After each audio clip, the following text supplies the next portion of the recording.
And Jackie, a parallel investigation going on down in Fulton County, Georgia. A judge in Georgia now has ordered Senator Lindsey Graham of South Carolina to testify next month before a special grand jury investigating former President Trump's alleged attempts to overturn the 2020 election results in that state. The judge declared the Republican senator a necessary and material witness to the investigation.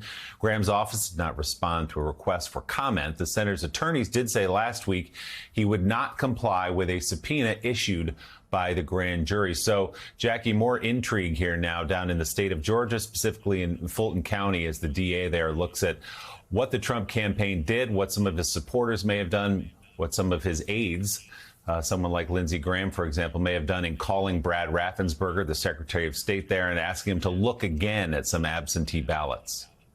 This parallel track investigation, Willie, has actually been far more aggressive than what we've seen coming out of the Department of Justice. And if you talk to those who are close to the committee or just constitutional experts, legal experts, people who have been watching this closely, they have pinned the Atlanta case and Fani Willis as someone who is most likely to lodge ultimate criminal charges against some of the players involved. And if you look at Georgia, it was really ground zero for some of these electoral schemes that the president and his allies were trying to implement, things like the alternate slate of electors. We reported on most recently, it was a secret meeting that was held and facilitated by the Trump campaign in order to actually put together this alternate slate of electors. We learned that some of these people who were involved with that scheme were actually recently subpoenaed by this investigation to appear before the grand jury.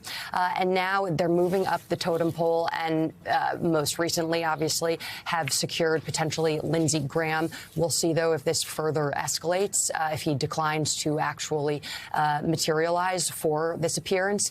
But the way that these other criminal investigations has been working is sort of all aligned. They're gradually, incrementally working their way up towards the former president as they get more information from these smaller fish who were really doing the bidding of the Trump campaign.